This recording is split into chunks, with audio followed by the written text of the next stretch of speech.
Tule aur fatalofa ile pa ia man mamalo le tatu tunuu ia i latou mawhaiona maua mai fo ile whaapoponga o le tatu prokalama e pe na masani ai leva yaso ma leva yaso ua ta ua le Outou Manuia o lo tu sao atu le tatu whale whasalau i Long Beach, California, le United States o America i le sotanga wawalalata ma le si ufafonga o le tau fo Radio Samoa o lo tau ono Misipouena Tagaloa o lo o whaafoeina le tatu prokalama i le nei au uli. Ia pela mo na masani i tātou e momo na awe la tātou whaatu e, la tātou whaaftai. Ia masa ili fwoi pole ale fina ngalo le tua. Mō lo tātou taimi i lungo le nei malai. Mele lau te ina le tātou mawhtanga i le talo. Tātou ifo matalo i le tua. E tele lava ia no whanga e mwhaiona mātou i ai. Se tia fo i mātou e tūla whono le teimi ma le no whanga. Al nei au ta pena e lo wanganga pa ia, le nei no whanga i le nei teimi. E moli atua ai ni nai manatu, ni nai manulauti. Nei mawhai au na teu lo tātou vāle ali i. O lo o whesilingia pia e le ai a te tau o le tangata. Le tau mawhai o le tangata e whai se mea sili mo lau o fio. E pese ia iei se mea te mati vai. Ma pese ia iei se mea onge ai lau o fio i mea sili. E alo pomoni lava o le mafuanga ale una whai tapo inga, saoninga. E whapefo ile nei malai. Nei mātou lata tuai i lau o fio. Ana o le tūpao lava o lou la e mātou te tango ia i le nei fiafi. Wa lava matutoe le nā. Mātou te langona i le nganga mā wa lalo lo tātou pale whengai. Ala mātou awai le saatia o le nā vai, teimi uma. E leo no sa mātou wa mio wa le tonu, e ono mātou wai o tangata. Ne e whaia i mātou whapeina. Ane tu mai fo ia matou le saolotonga le mawhailava se isiona vesea. Saolotonga le fili el tangata i le lei po le leanga. Matou teo mai la i le nei malai i teimi uma. I ne whawhaingo fia o na whaatufunga ina o matou tangata ngā lulue.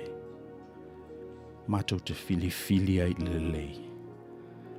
A lawe ina e fo i matou mai le leanga e mawhailava o na matou fili ai. Le melele ali ia tātou malawo fio e taurumanga o le nei mafutanga. Ina i ua i le nei teimi i le vi inga o lo suafa. Le manuia i lau whanau whaafafonga. Ia o le whaatufunganga mo i la tō le awhia ngai ma le tapena ino le nei malai. Ia nāla mātou te talo ma leo lenga le li ie.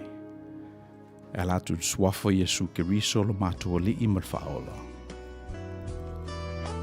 Amen.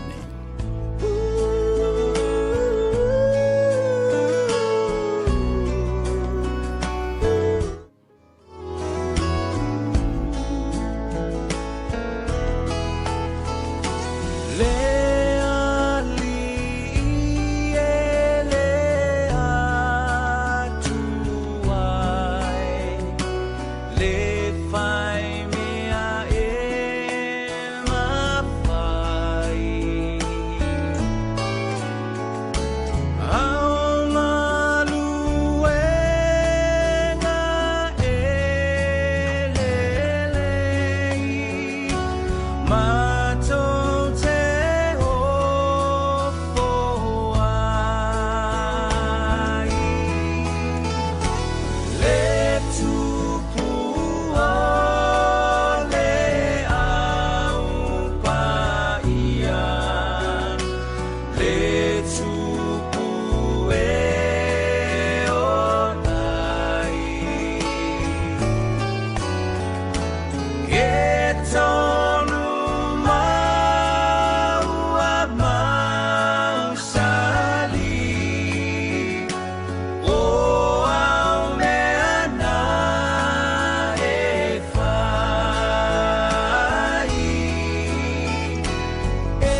Ia tue whatalofa atu I le tātou atunuu.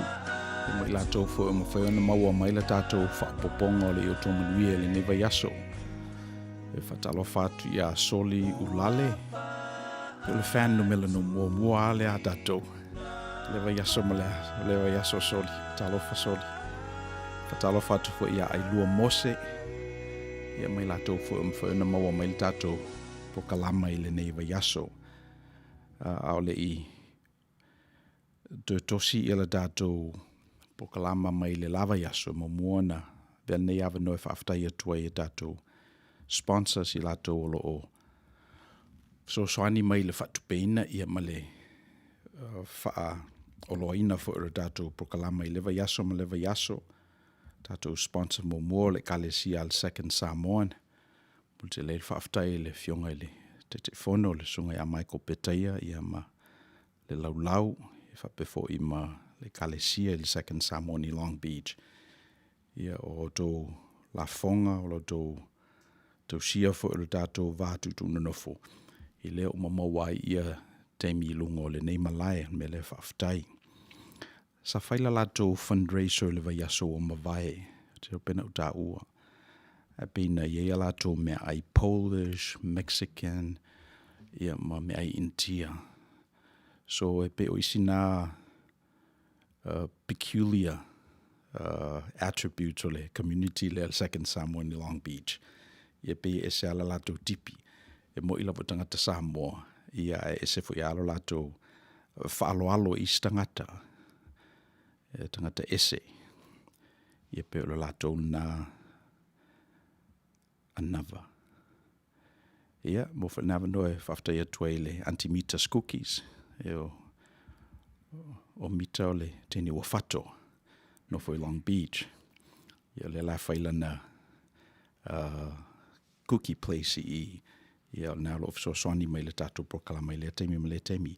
Ia la whaila mo le tala e pese o le nafa ua ia I le anti-mitas cookies I New Zealand. Anti-mitas cookies by Karma. So malo lava mita. Whewhile ne awa noe whaftai atua I le Tagaloa tuli whau Foot and Ankle Care Center I Lakewood, California. Fo mai ia mawhtanga tuli whau. Ia o lato slogan, our passion is to keep you walking. Ia, whaftai fo ia Helen ma Selusi urunga ono. Ia lo provide mai pēr I le financial support I le tātou prokalama si ufonga le tāo fo I le masina ma le masina. Ia, na ia tātou sponsors na whaftai lava, so ni mai. Mai le vaiaso o mawai, pe o le masani le a tātou, whai tātou whaopoponga le ne vaiaso, ia no ole le vaiaso so ai pā umona moe o le toa, ina toi tosi lea. So, ranga mo muala tātou prokalama pe se ia toi tosi ai, ma toi polili, ia ma se toi tanga I fo I le tātou mata upu o le vaso o mawai. So, mata upu le vaso o mawai. Ile o te pose lilo, ia o le te tū manu malo le li. Te tū manu malo le tangata sa oti, tangata sa ta uleanga ina, tangata sa ave whapangota, sa maliu se maliu matanga, tu la fo ina yon tangata, lona ainga, lona nuu. Ia o te whatuina le li. So na whatuina la le li I le eseta I le vaiaso o mawai. Ia o na tātou mawhau whaulola ia I le. Pola le significance o le toi tū o le tangata o maliu. Tangata na ola oti. Ia ale ua toi whaola mai le tua. So whamaila le tātou tāla le vaiaso o mawai. E lua la me ma whaiona whaia oi se me whapea. O le me momua o lo talia ma e talitonu I le mena tupu. Ia po le ai foi. Wai pese I o le mea nae e ele sa o le tonga le nao le tangata me whaion whapea ia. E longa e se a sa o le namea. O le haana o ailo anti o maliu tau sangala wa te ele toi ola mai. I fu istangata tau le lea na mali liu ilo lato tolu se fulu. Umatuama o atua ia ele toi mawase si e toi tu mai. So at some basic fundamental level, e se ele me lea. O le ale mea o le toi ola o le tangata. At some basic fundamental level. Ma fa pe lava ele o ia tatou ti o ata o le faatutua tatou tilo ele mele nei. Ia whengo fia lava on tatou talia e se ele me lea. In fact, o tō telefo i tangata o tū lai mai wha mai ele ma whai ono tō tali tonu kirisiano i se mea ele ma whai e le scientisi on approve. O le toi ola mai o le tangata. Ia whapela e ngata i nā lau tilo. Ia no leilo se winga o le toi tū manu malo le li. No leilo se winga o le mele nā lai o na whatutu e Kalesia, mali liu tangata i latu Pasifika, ono o latu whatutuanga i le li, toi tū manu malo. Ai awhapete whatutua, awhapete taritonu, beyond a reasonable doubt, beyond scientific evidence. Ia, whamela al tatu tala le vaso mai, ona participate leo o i whamanuianga o le toi tū o le li. O lona winga po o alava mea ele i maua e oe. A o ele I talitonu ma whatutua I le li. Leo la mata nei ona e maua. So you begin to participate in the blessings of the resurrection. Ia na whaelua le tatu whisidi o ala whamanuianga na Rev. Ia. O whamanuianga le tutu o le tali. O le whamanuianga le tutu o lo tatou mautino ai upu umana whamele li wana whata oto o upu moni whamaoni. So think about it this way. Po alava upu na whamele li I ona soo na tu upepa ele au whai evangalia. A whapea a tātou te talitonu I lona te tū mai le tunga mau maleoti. O na awai leo I tātou I whamanuianga na to pule mai le li I ala ina whitalenga. So o whate te inga la. Whamai le li I o le ua ai mai I a tea ua ai o ia I le tamā. O le ua ai mai I a tea ua ai o ia I le tua. I one ngalo le mesa o lai tangata e va ailo laval tangata I le tua. O tilo. E va ailo laval tangata I le tua. O na umala ia o na whamoe o na iloa la ia le tangata lona le ato toa. Ia o le amia tonu fo o le atua le mawhai o na va aise si ate ia. Tatu te mantuina le tala le nā I le palewhenga I o Mose ma le tua I le maunga. Fina wa Mose I le tua le li I o te fia mana o awa ai o folinga. O te fia loa lava oe. Ina whatula I o le tua le e sāl mena. O tangata ia I peina o whaia. Ia le mawhaio nei loa ulanga uanga sala. Ia fina wa ia Mose I le tua na whatu le tua. Ia ona o lofa pe lava ia oela o ona. Ia wala malama whai uala soe fu o Mose. Sapu se lau mon tupu ia tausanga. Wa fo I mailea maile. Ngā luenga tele na whita atunga ai. Ona whatulo lele, ia sawe e nofo I le pāmaunga lea. Le vai papa lea. E ao il tai ao na whapasi fole o lo mamalu. Ina ia e loa lele iau. Ia o il tai ao wala tu Mose nofo le vai papa. Ia na whapasi male le tua lo na mamalu. E whamaitangata na tusia le tusia. Ele o le mamalu atoa o le tua na whaali mai. Ia alona pito I tua, alona siu. Alona keli se tulou. Ana lava matutoele na sui atoa ai, teime tutoe le ona Mose. Inana le fefea I se mea. So le winga o tala, e whapena le palewhenga I o tangata ma le atua. E ofo I lava mea tātou te iei nei. Pole alava I whea le ta mai o tangata e fie loa le atua. Pula e fele tele o tikeri ma tele o experiences. E le ma whai lava o nei loa ato to el tangata le tua ma ola pea. Ma ola pea le anga o le mea le nae o le tua oile na o le tangata ma le tua. O te mi umalawe fifa malo si e se fialo le tua oile na e uma I alo na ola. Ia whamaila le li o Yesu. leo le tua le nae pela vo le tamā ia te Outou. Io e se lale, le melnana mai le li, whamai lale li. Leo wa ai mai ia te au. Ia o le tamā lava lea, o ia wa ai iai. So atel tonu la tātou le tū manu malo le li. Ona au waile o tātou iana. Whetalainga ia, moni mea ia i tātou. So i lo le lea la le tangata le ato tō o ia. Mai lo le leifo lava e ia le mawhai ona i loa e ia le tua maola pea. Ia o i lai le manu malo ke riso. O i nae e amatai ona ta pena lo tātou pale whenga i male tua. Whamai lale li a si itia o ia. Ia ona turoa maila i ia tangata uma. Ia te ia malunta maa. Ia o isina whamanuianga, o le si whamanuianga. Whamaile li i o neo leo mamoe le lei. E tu atu le leo mamoe le lei, lo na ola moana mamoe. Ia o le isina whetalainga le li. Wai, e pe lava le winga le tangata e self-preserve. E mana o al tangata e look good, e le mana o e matanga. Ia whamai ale li a whapele whapena i lo loto, lo tangata. Ia te oe lava. Ia ona mau lea ia te oe lo wola. Ai a wha mau lo wola ona o au. Ia e mau e oe. Ia le leo mamoe foi. Ia tu ina atulo na ola moana mamoe.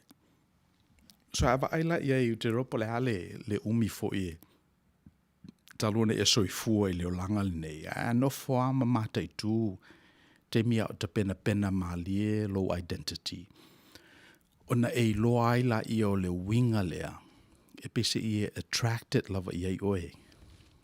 Pese i e ia se mo i ma se wha maoni o le mea lea mo oe. O le ale mea. O le tangata e ofo i na atu lo na ola mo le isi tangata. And to the extent that you're able to do self-sacrifice, then you'll be able to participate in this part of our relationship with God. So, I mean, piki se tala o lo wolanga I se mea na whaia se whaia onga po stangata nanga le lei ia te oe o na e lo aila I o winga ia o le leo mamoe le lei. Winga I o le ofo I nātu e le tangata o lona ola mo isi tangata. Nei le teimina o, ia o fō walo lo whaiwhi au fōi. Nei le teimina o te whao ai I Amerika Samoa, na wala wina leo a oe e whale toi o te launga I wailoa le sile anu tele I tutuila. Ia teimina la fō lo whaiwhi au. Au wa ai ele I tele ni au upu na whai le launga o te lo mandoina fo I pole ase matua.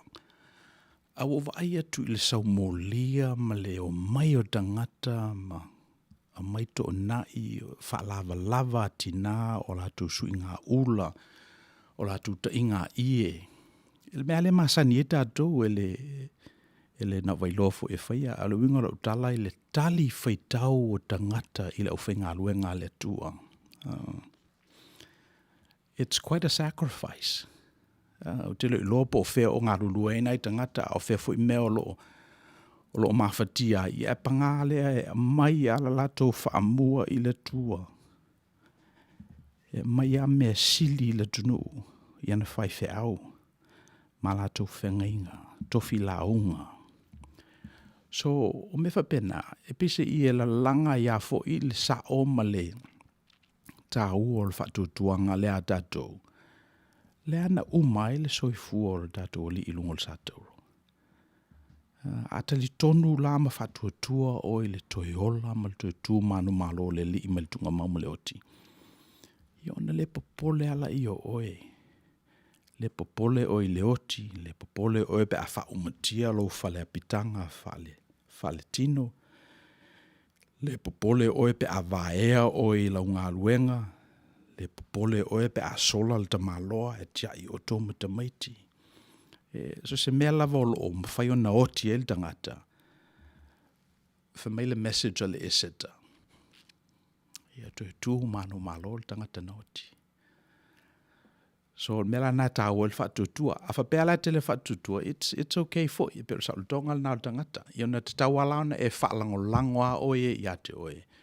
Ma te tau fo I launa ta pena oe ni nai tala e whamawhana whana ia te oe. Pea o le teimi e whaimai ai ua maliu se pele ia te oe. A o I teimi e luka ele ngātai whale mai le o mawhai e oe na whamalama lama I lo mawhau. Pe ia si me ta latu le oti. No fosauni oe te tauna ta pena lava oe ia oe. A whapea te whatutua. Yeah, here's the option. Ia ne ola iala ia whapea, ola malo mautinoa, e le se me whalea o ngā lo tauti ngā mole li I malona fina ngalo, malana whiao, malana kalesia. So, mera leo tupu mai nei, ele pesi I ua tatala leo winga ole kalesia, leo matona lau tele, ia tuli manu matua oi ole kalesia, ina ia mawhai lava ona available le whatutuanga lea, ia mo tangata umolo sa ili mo ia.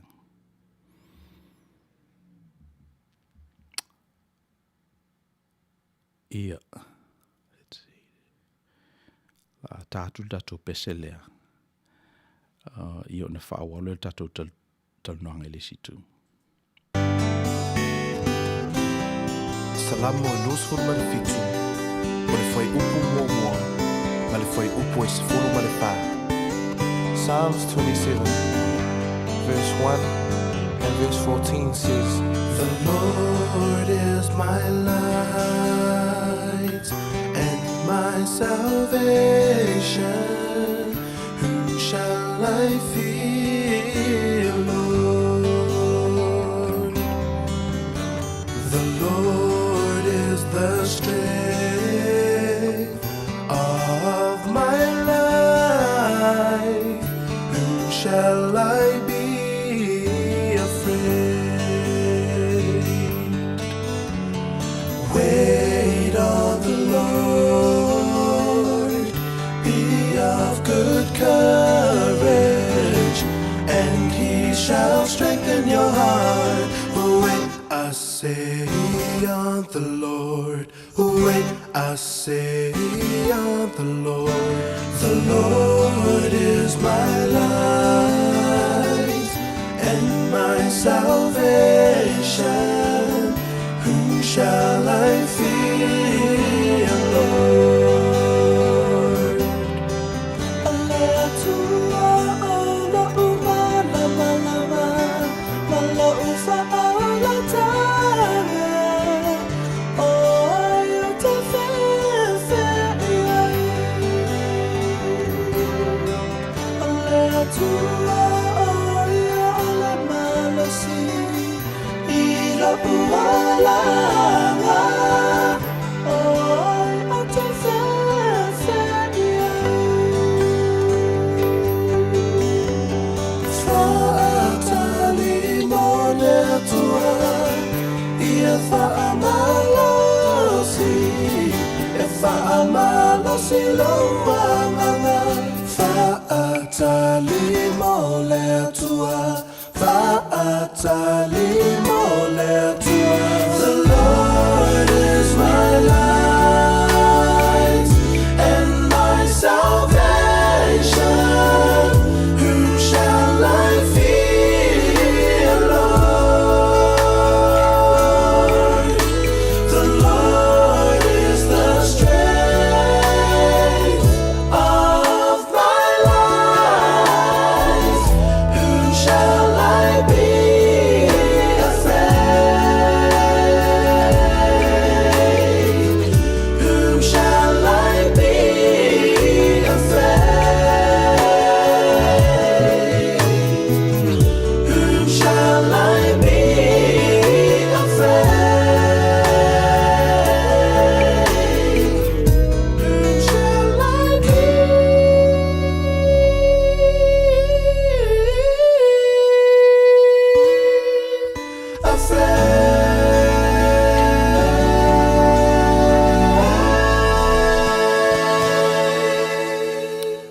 mo I latou fatoaki mai Outou la au o le tatou whaopoponga le nei neva yaso mo le Outou Manuia. O lo tu sao atu le tatou Salau Long Beach, California, in the United States of America. Before we went on the break, sa tatou talanoa I le mele o le self-sacrifice ma lelo mamoe. Ma le winga o lelo mamoe, iana mamoe. So I'm very happy to have a conversation here today with Selulo usoanga lelei Lagoo. Ia le sungal tu ina ia Selulo mai le pulenga San Francisco, matagaluenga Amerika, ale e whakasa. Ia mawal ne ava noa mate taltanoa ma le sungal tu ina. Ia wafu il whalau tele ina o le ia Outou Manuia program ile nei fo iwa yaso. Lulo talofa, le sungal tu ina. Malo se foi.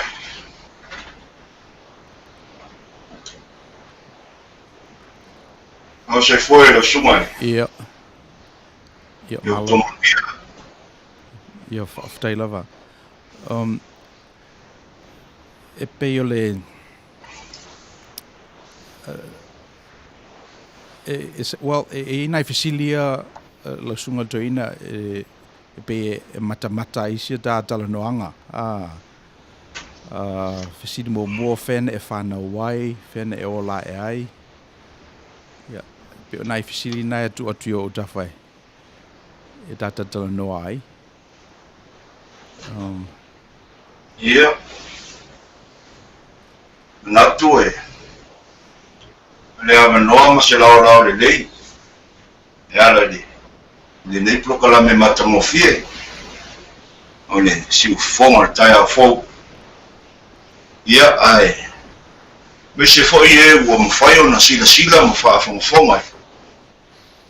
I se au foi o rota mawhai atuaile. Prokala me. Ia ai.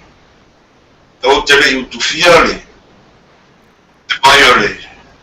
Tu manua nei loro popo. O le vai le fai meritala o le vai e seu le sila e seu foi il whaalongo. E le iei foi se ato atoa I lo whatau wa. Ia au nā foi le manino mani. Whiringa. Ia a le whesini. Ia e taura pēi le wha moe. Ia Outou Manuia. O seo langa pumomo ma seo tuputua. Ia e mai se ainga e. Se ainga e le. I le lau I loa tele. Se ainga e. Tau sidi whiauma ngā le tua e. Mātu wola e ai. Ia. No whanawa e lawa uia e. Whangaaru I Amerika Samoa. Ia peri nā. Pesa muri lava ia o ngā tua a pe e whawhangu mai le tala whasole pito le sio manga. Ia maa mai le whasinonga tonu e. Si taunu unga Manuia e o iai. Ia o ngā tua nā o mātou mātua. Ia ta tonu foi e. Nei lape le ngana. Ana whaile ma. Ma so ma eu. Ase le sona tāua e pei foi ona tātou whaasoa. Le alapa sāpun muri atu le Outou Manuia. O ana whea na ilo ai le alofa.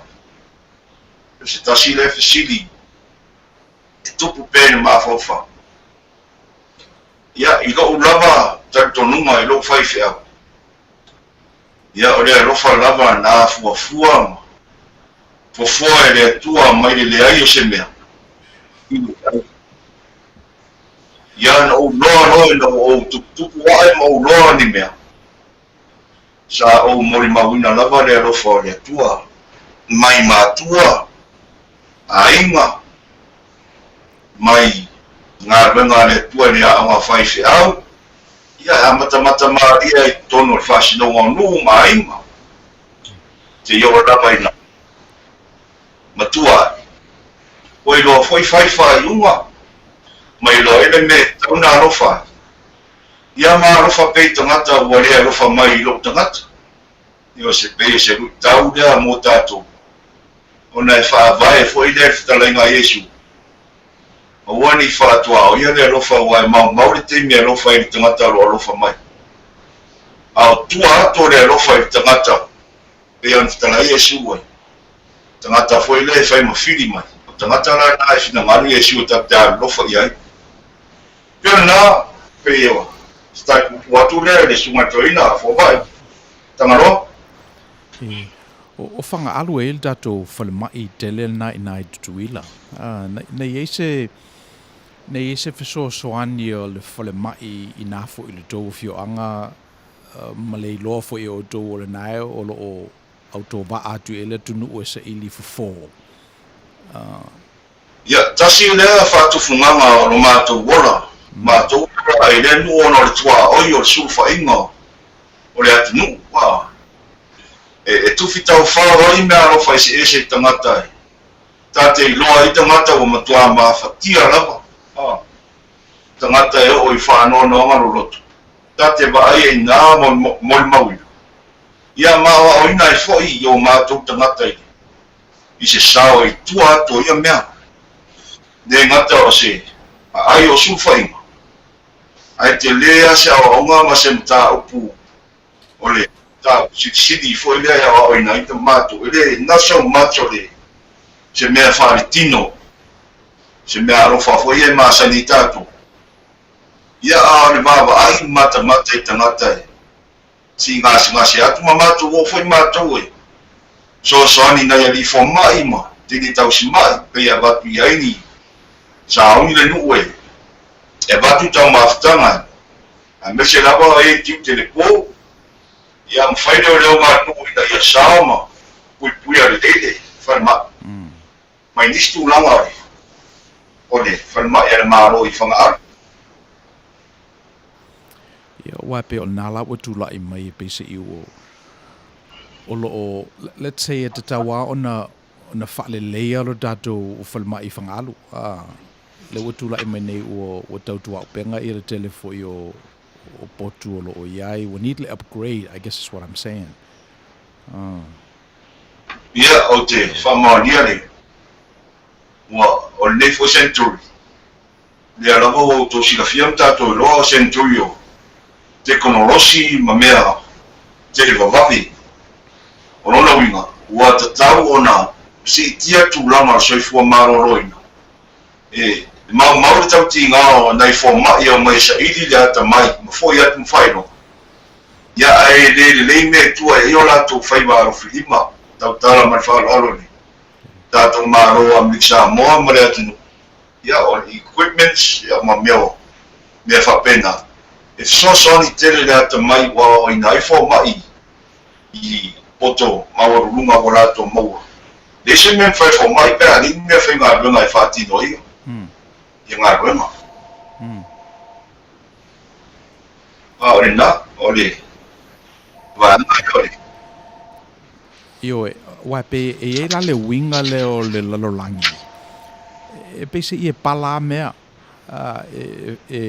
outdated lava ma obsolete i le tele o mea lalolangi. So se mea lava le tō fo i le li i whamai o tō te tolo a i mo o tō o i le lalolangi. E wai e obsolete. Ia i le ele, e le ngoi. A pe o le winga lea o mea umalava e whael tangata, ma whangana e i lo manatu. E te tawa na langa ni mea fōu i o tātou fōi tūpulanga, ma tūlai mai fōi o leta i tai, ma leta i tai. E tau na whatufungaina i tātou i mea nā o le langa o mea le lei. E le ngalo pe ia o lo sunga to ina le temi na do atu ai ma lota ma a watu tama mai whanga alu o atu ia ua a o ngā lulue o mātua ia ua. O no tō soani la i le whainga o le whaase e le whalo le nuu. So e pese i pe o isi nā mea o tele i manatuaina le leini memories. A o nofo neimo o te wa ai i tua e pe o le whaiwhi au. Le wapele sole o le mea mana ia le mea le na whai e uso ma tama. So i lautani ni pesili na o whena e loa ia lofa. Pe mo au, pe o isi na o isi nā sā o le whawhawina o le mawhai e au o nā lofa. Ina ua lofa ngia mai au e tangata. E peo le sina... Mana ia le whamanatu Tagaloa. O le si le whātaitai ngare lei mai le tamā, ia uso. Pai. O le whai o ngā runga, whai le tōng, ia tama whai ngā runga. E whai le lofa, e pawalan tala, whai fia ngā runga o te wai se taui. Whai ngā runga le whai fia au. So esima, Tagaloa i aua. Ia, e le whainga we whai le whātua. Ma le mautinoa, e le o le taimi le nā e mau i whamanuia. Ai au mā rama, maua whamanuia. Pape nā, e sa oila. E whai le lofa. Ioe. So e pe o le, wow, le whamaluana o le Outou Manuia, e pe o le wingal nā o le tātou prokalama. Ia sa ili e tātou, ia vai panoa ia mawhai o na Manuia i nā Manuia i nei, Manuia laulangi umu. Ia pe vai mai lava i lunga i basic values ia tātou o le lofa, o le angalei. E wā, lisi lea mea e whai ai ia i ngā luenga fo i nei, o le o toi mawhai o na ngalue fua se isi, a ngalue fo i e meta o le minimum wage le o i nei, e whaatula fono ai ia le tutongina o tangata. I mei lo manatu sa violate uso malato labor laws i navai taimi. Ia, ono le lofa. E tamaiti. Ia, mana ia le.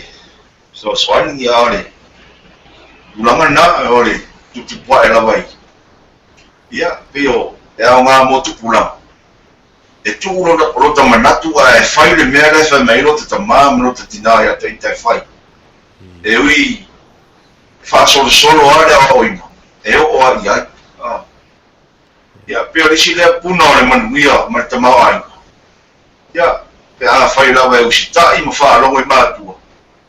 Ia, ma tau i le tua o le Manuia le. Ia, so atu e a whapena rota o langa. I ese le mea sa e rota o langa urau le upo e toi atia. Ina ua tamatua. O mara i school mar korisi i mapsa. Ia, sa e whapese whamtalanga sa ui mele ula e toa ina ma i la tau e mātua i atia. Au wholo e tau si tatu ainga. Ma whaamatai a rea sa ngā renga e whitaria la tau i whafoi. Whafo neima. Ai munmuriani. Whasoa tupea so experience. Se i hoi na whaiwhea. Ia wata te i lawa. Wata te i lawa i rea lofa le tua e lo whatau waa ma lo vai. Tu me nā e sau e aru whawhaiwhea. E le ia sa o whiwhiringa na whai ana o whatua i o mātua. O au whia whaiwhea. A te rotala to ina na whai mai. Ia, wale le. Sau nā aru. A whai e Manuia le le. O le winga la whamtana. Sa pe o wanga neanga i rota maa maru tina ma le tātou wa inga. Ina o leo sita i le mea. Ia a ua toe manino ani. E te le ara le wala lea no, wala wina i le tua. Te e ora na vea i mwhaiwhe au le tātou korisi sa moai. Marua. Ia le nā. Alua pēra iwa lima, te le maasani te le leo langa i sifo. Te le maasani ai le. I mea te tupu ai e. No ou.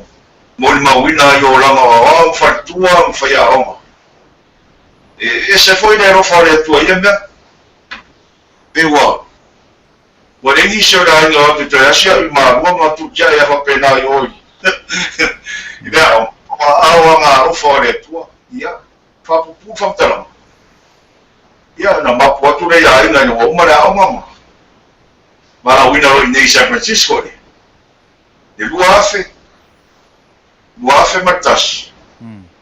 O mai roe, nā lua ne tātou iai. Ia, ae pi e seri.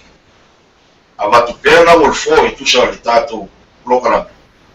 E Manuia e Manuia e Outou Manuia.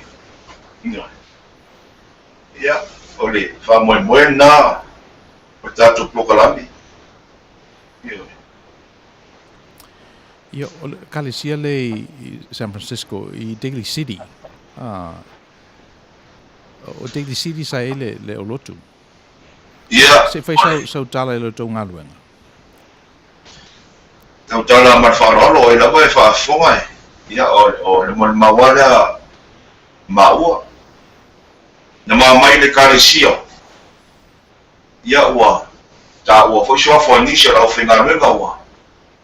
Sa ngalua ele sunga ia Tony Hollister ma en. Lau suafa o ta ua. Na ua, toi ina mai o i le whakaasa. Ma mai leo, ma mai o a mata ngā renga le kalesia e le se whare ngā renga. Ia pia ta ua ta programe momo. Ia o pe whatu funganga nā le atua e o ta totua a o le sa mara mare whao. Na usawara mamai. Na mata i ngā renga i Daly City. Ia ona whao le whare. E lewa se au lotu toa tele. Ta. E toa ngau. O whaitua foi o ngā renga nei tangata. E whaafitai foi a i lātou lo lātou tau pati.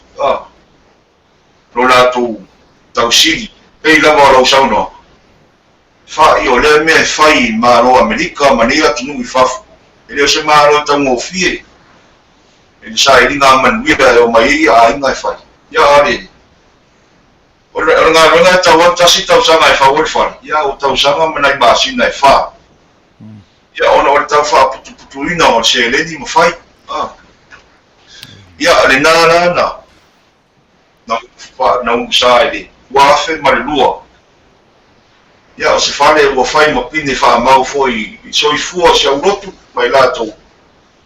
Ai, e vi ia i lea tua lea nei tua le mele. Hoi lava. Lea tua lea na soloi e se atolo i mata li le whaia. Ese nei tua ngā wala a lea tua. E nei tua ngā renga whapene. A ngā renga e fufua mai le mana sili ese o lea tua. Pea whaia na o whamaoni ma tau sisi ai. O te mori maua o whaasino ngā lea tua. Na whai ngā renga. Ia ngā renga fui e le nā fui mai la ina o tātou tala raba e. O tala moni o tala sao e, tau na whai. Tala e, o se ngā renga na tau mo whai. Aina o le amna ia re pola e motu i tua le leo, le amna ia ma le whata wemu mai. Ma le wahi mau lalo mai. Peta dia le atua ma tali atu ia. O na tūlanga nā ngā whainga tāteli. Tau whaia ngā matangata, tau whau ngā matangata mo le atua. Tau whau ia mea tō tino e kāresia mo le atua. E pe ole winga le leu te mai tō wina i tangata e whao ngā e le tua. Wa tātou mawhawhawhu i lava i tala o tātou kanona. E pe e whao ngā e le tua tangata tangata whamaoni, e whamaoni nai me iti. Nai mea lava po a me wa watu, a whamaoni ai mena, ia, o i nai pese i e whaua i le tua, ia lona fina ngalo. O leo te mawhawhau le tala i a Ananaia, ia mal perfetta le na leo Jeremia. Te mi nao le o le tawheanga, o sau ia Nebuchadnezzar mal malo papunia, malo malosi. O na saula ia ua amata ona ave whaatangata pāngo tā ia tangata o le nuu pa ia, nuu umana tofi. E lua lato e ngā whaiwhi au, o le whaiwhi au le iai Jeremia, i mal whaiwhi au le i Hananaia.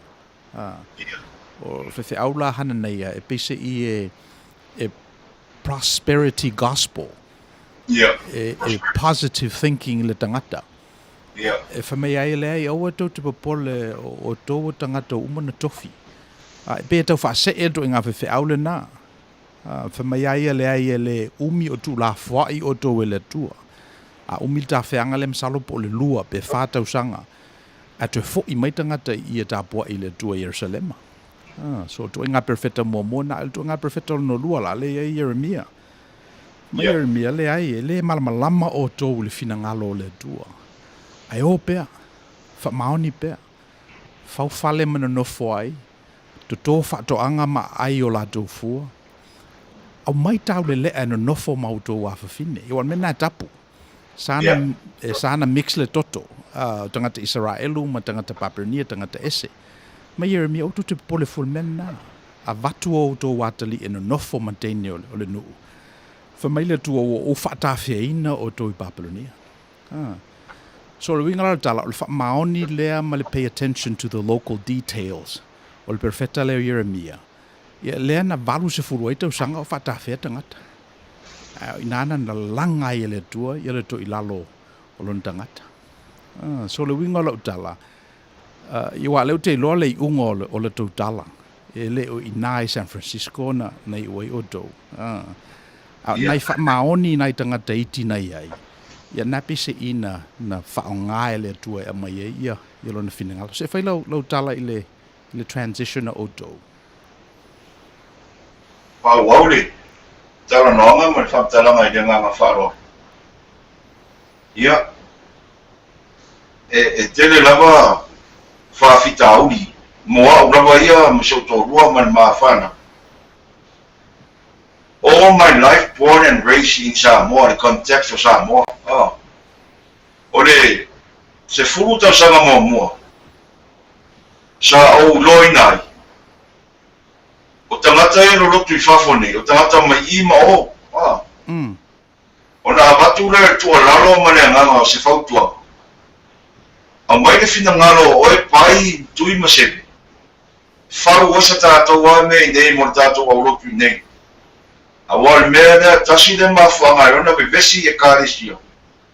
O le whai mai o le mea le nua tui, ma le nui o seve mai Samoa mai ima o. A no whara le whai whi auma. Tam whai create si mea ina ia. Nā rue whi fia. Ia ona o le tua whi mane ono. Ua. A matana whawai pulenga ne San Francisco ua. Ia ua. Se atulunga lea tofio. Toerina. Lua afe marifitu. Ia, e o mai nei. Lua afe sifuru mare ono na fono I le karesia. Sini pe ato e. Fai sisi ngā ruenga mai le mea o tātou o iai. Ia, sa te talo I le atua ma. Mai whasinoa. Lua afe sifuru marifitu le whakainga. Manatu roe. Kami sisi no whawa e ame e le karesia. Le winga la leo tala I le rofa le tua marpu mo o lo tangata vai. Se au nanga sa tam fai. Winga lava le tua mai le fale na iai San Francisco. Se e mai lo I le valley le more. Ia, o mau e farsa ma le fale. Ia, ua. O le rofa I ai le tua ua. Le ese mo kesi o toi tongia, na wana whātaktari e tangata e o mai rolotu.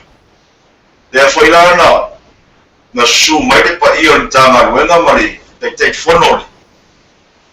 O le whontele nata o sanga rua whesu mai wā. E ui la vai na vai matoi titi, a sa ia ia le atua. Ia. Sa, o teimi tonu nasa o te whanong tanga ruenga misi. Sa para o dia tanga venga tu lo le petoia tia o la mona na no o lo pe tu mo le mata sa o lo tu la tanga venga sa vai mau daro mai sa o lo tu la vai lato sa o le amana ia ai te fa fo I me fa tala ngai na o mi ia le tua ma pati ia fa mo ya so a perila o le mantua le so wa fe su vai. Ia oro ta afila wa o mo mau se taseo. O utai o fai langi le fora. Ia to ina fa tonu ya riki te tia. Dia sa ilang sa na ilang na lao. Sa wani fai au. Mawano na falsa pe off mo kesi au ia todos futau sa. Ya o se tala foi ne o se tala te bita. A se tala o fai mapine fa mau nga menga. E vi ia ile tua. Lo no winga. A fa mau ni la titi ai le tua ma. E Manuia foi tangata tau sidi ni nga menga le tua. Nyo, awore problema. Awore atu tuan. Ya pe ona usau no nei ile o kala mena no maneri o tu Manuia. Ya le lawa. O ia nei the transition. Transition lawa na fai le tua. Mai le yo se meri telicity. Ya, ile ia yo meri nei tua. Pa mo. Wa o le mea lae o te loele o malamalama le te fo ila o la whaafonga me se tātou lo i New Zealand ma Australia. O le sau mai San Francisco e aluanga i le Moor. Ia o le te lei o le esenga economically, politically, geographically. O le mea na whai ele o lotu lea o le whata watu o la lato a seta i San Francisco, which is a more valuable city. Ia a whaatau ia lato mea whale ia whale fau i le Moor. Pese o le mea nā leana le o misi le whapulanga fo i alwhiwhi au. So, e pei o le tapena ina lao le aseta le nā i San Francisco. Ina tapena lava whapena, tu i le whao i whapipi ane le lau papa i alu lunga le value o le aseta. Ia o na Filipi lola ia whaatau e lo me i le Moor. O leisi le nā i la umai tau, i la umai tau i tangata totoa. O tangata lato te mawhaia o na whaini whai unga whapena. O lea ua waai atu i le mea lelei, le mea siliona lelei, waai atu le mele wa amata no tau pa u i lalo, ma le mele e whaolei nai. I a fili alto te leo tangata i le mele masani ai, o na fefe o i me fau ia. E pe o le mele nā leo te maita wina i le tau tala foi, o sunga to ina, o na i ele winga toa, i ele winga i le fefe whaile mea moni, ma i ele winga o le tua, e pe ia pepele lavalo na finangalo, i tangata e pe o Iesu Keriso, e tingana wa e atu me oti ai, i a fia lava e le sa tauro. E pe o mena leo te maita wina i le tau tala. Ia pe o le, ila ngona le whatau vae, maringi de mu foi lo mata le roto ono se mea o fia le tua mo tātou tangata ma toi whangu e whasinonga e tau tala mai e ngā luenga ne amatama ia pe aftalai ngā Iesu i Outou hoa e ngā luenga o wale a gani i tau tāwale afi mani i tau mani o lawa le tua lawa na te whasino o le tasi whawhita auri te fia whasoa atu ai o te leilo pe whisota. A o le mea le taupua e Outou Manuia. Pea ona maua mai le whaafonga o te le tau whai atu fo. Ia ona o le Outou whaafonga o te sau mai oisa sai. Ia au te whaiwhi au i nei le whakasa. E arisi, ona o le whasino ngā marmara au le atua. Pe whapena se le ngona. Ia mua nganga mo le atua. Le ase tātou whaoao e watu peona o mai Iesu. Whaoao iai, mulmuli iai. Ia ona runga leo mai o. I San Francisco i nei. Le taunu mai nei. E matua le ai whaantaka te Samoa i nei. I nei no whanga tā ua California, i stete nei. Tu sa maenga nei o California. Peo i nei le iai le tamawhitanga i stete i ona whatoanga la fumanu ma mea whapena aturo. Wow, o mātua o California o Sauti. Alo atu tonu nei o peo i manawa leo i stete. Leo i aina na tu ngā ai, maanele, whafumafo. Ia, ale whamoemoea lea mai le nofa tu noa lea tua e whaiese mea. E le whapea la o sou le leia o le ata mai tele, arien.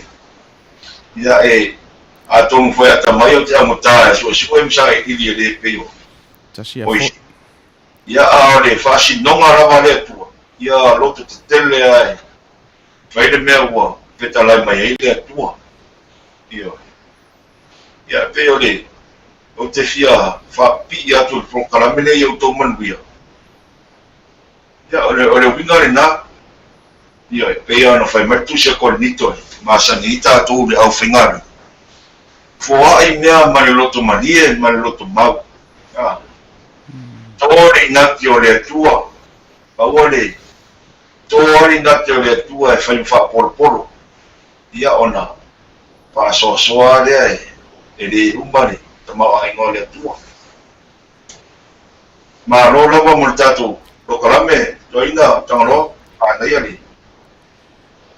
Ia la tātou tātou pese lewa vai foe i ase tali la tātou pusameli i ona whaawau e le tātou tanoanga ma le sunga to ina i a Selulo Lagoo.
Ia lo tātou o whaatasi marasunga to ina i a Selulo Lagoo o le to ina o le pulenga i San Francisco i matanga luenga Amerika a le e whakasa.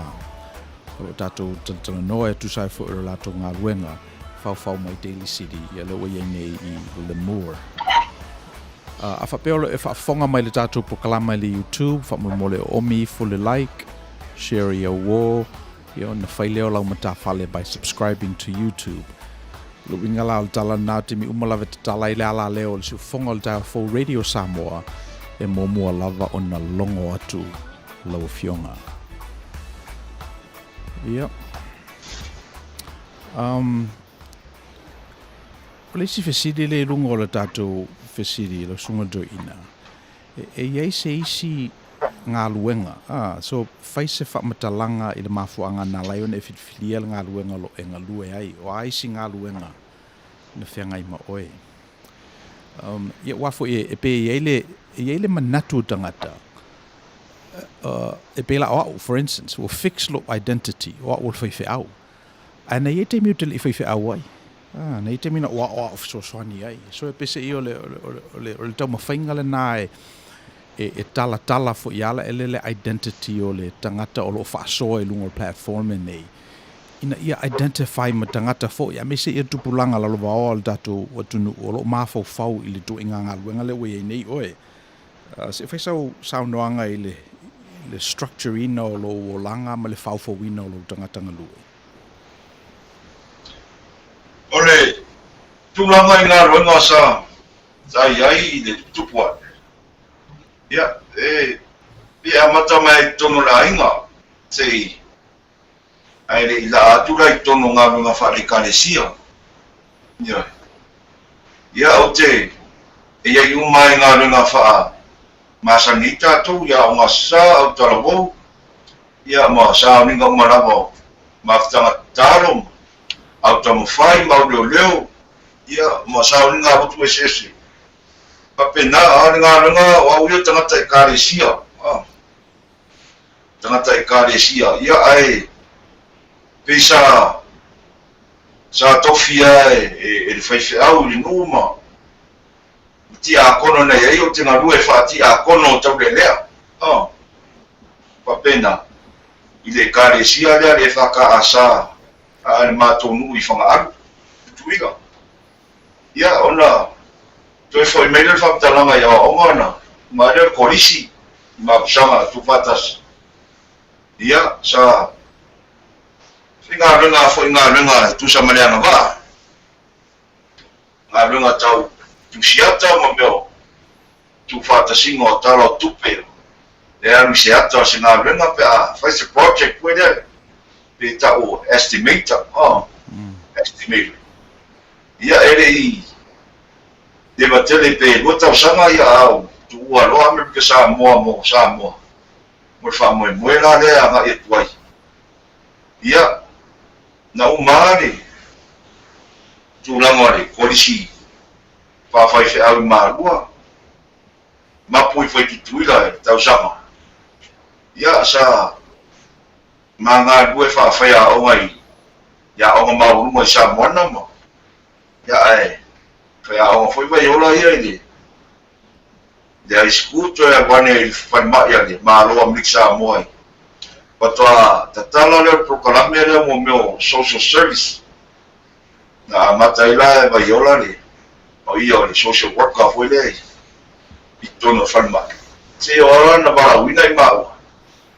Ma te lei, e tele nu o tutula manua na vanoa pisi. A onu foi onu te tele. Sa tofia o masarsalo e. O talo I ngaru e farma e sfai au e farma. Ina ua vara wina ia e te wati toma e ani pawaia. Ia, ona watu le vara au le San Francisco. Ia o pese io ma o ma suma ia mori na su e fai fea Daly City. Ia ona mo watu der bara aule mo fai so ta inga I la ete. Ia pe fa pena so se la mona se o I mai o bara mo pe bara o ta uai. I lea vai tem. Ia ai pe fa pena fa mo fai de. Ina ua ma vai se ata to I sa mo e fa tu langa ta to se ningali kana fo. ai pe fa penama fa fonga sa yai wa taunu watu tu ia pe sa fa sia mai ma sa e tau no fa te no for fa ma ai te le sta I mai mele le o lo me na toni pe fa penata la toina o le si la fia ia o kiki te tele ia tama tua sa ia mo ila ia ai o fa tu I tamato ina pula ia maria ia a watu lava ia mai te le o sta I mai mele te fa tu Selulo e ese fa mo na ta pena toi mo ilana ba ai I ofo isa sai ya o fa ya pe tau la marfalo o le mara aware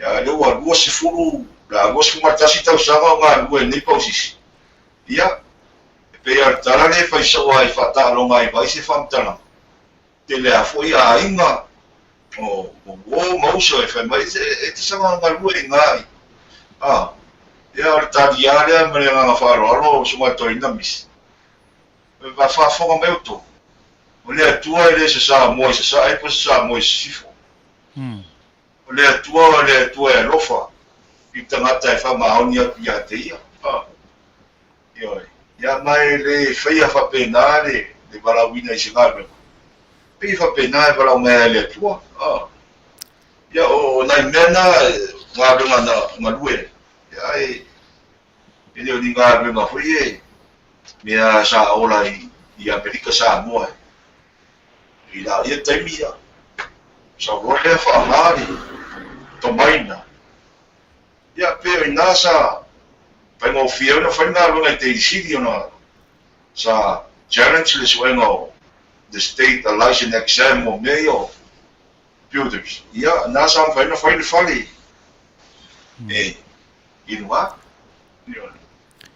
yo e pe lua mena na ta o lo saunoanga pe ole mentorship, sponsors and coaches pe ole role na tangata pe o masalo salo pe o la dona e sponsorina ma mentorina ma coachina ia fai fe au o pe ole o melna na te vai fo o fai e fai fe au matutua I fai fe au like o melna e ta ai fo la le o tato se e mai nei I le pito I lunga o le lau ia e fo la tato role na mentor sponsor ma coach I fai fe au ia e fa solo mai pe mena mo mua that I picked up o le si melo no lua na te ta ua ia show for do over yola fa mai ala po pertania behind every great man is a great woman se fai sau no anga le mena lu ftau ia ma Vaiola.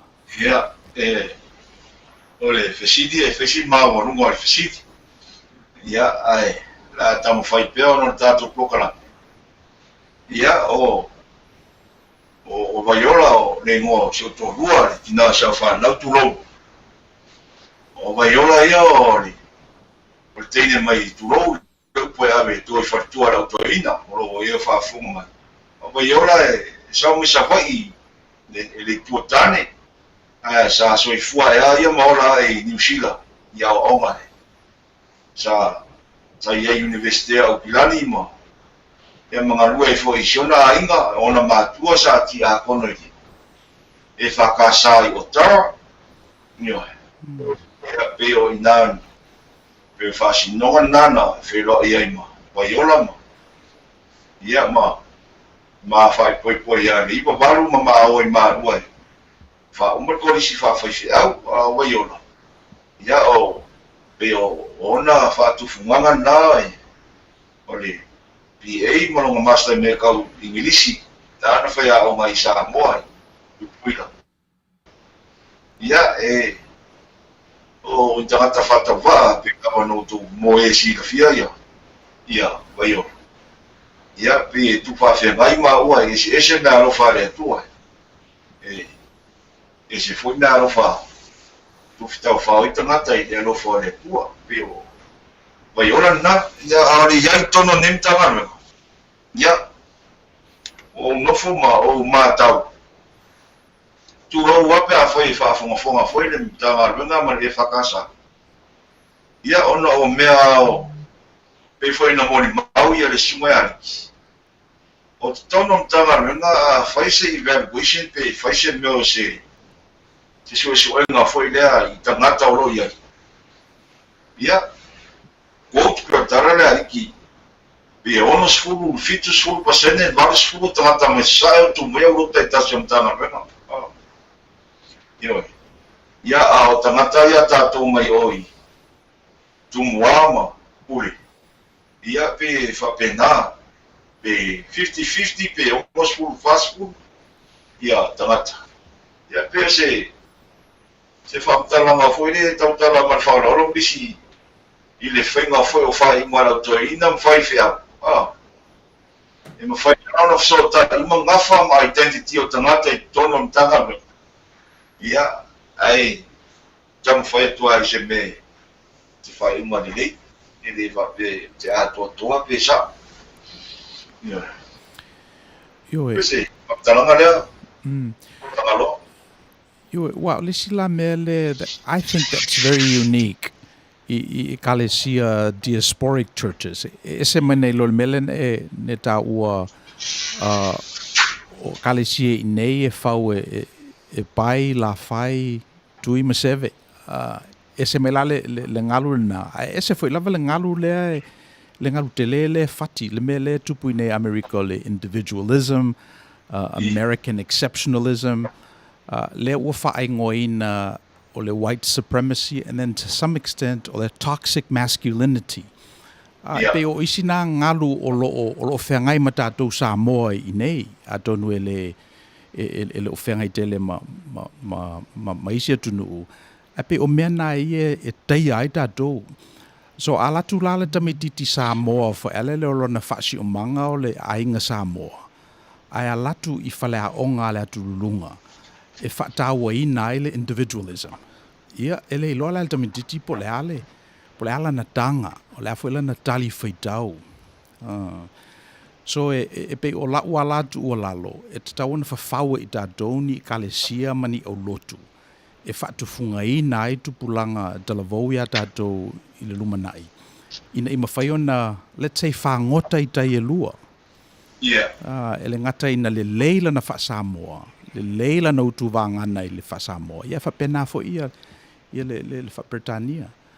Wa aia ui e tangata ata mamai Samoa. Ele translate le leilo lato o le whapretania. And vice versa.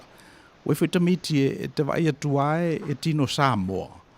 Ia o manatu. So le o manatu lavo tangata babai.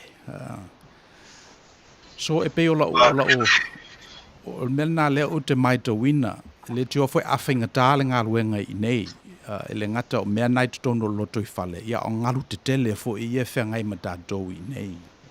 O le asa o experience I ngalu na I whafo. oro tau fitu na ia whainga le au whainga runga e leo I se tau ma whainga I nei a apo e liwo waa I whabo e mweo tu pulanga laro baoa patai te inga misi o tele o sa uninga mariu tatu te awai mo ti noa tumu e tu pulanga tarabo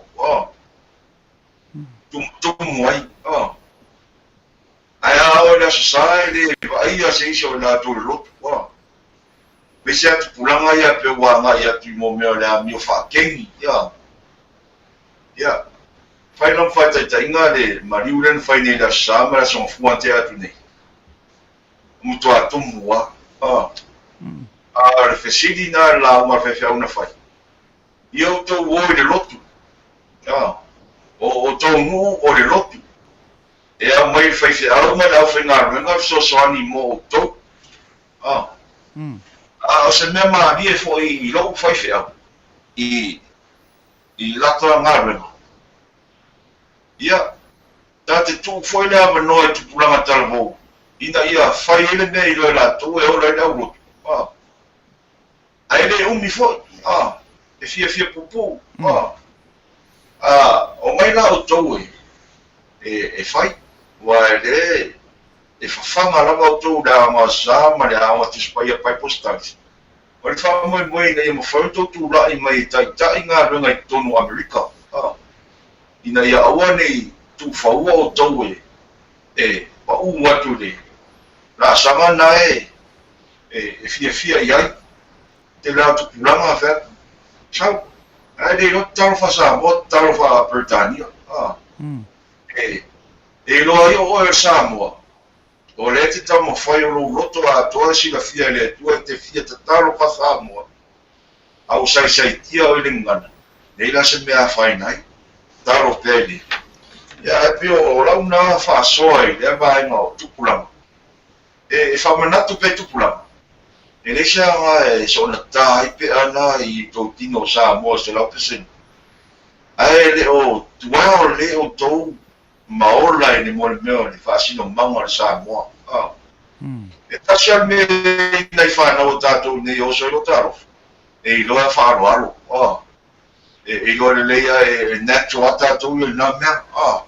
E o whea e tum mo ta mai te vai me lo sa vale tu fai whea au po tanta matua. E te I aua. So I tua. Ia e te lea singa noa e tauna whai I whanau. E tawana au mai tonu whanau. E whai I pokalame. Ia e le wha pewhatu lea o le whamanatu mo tātou.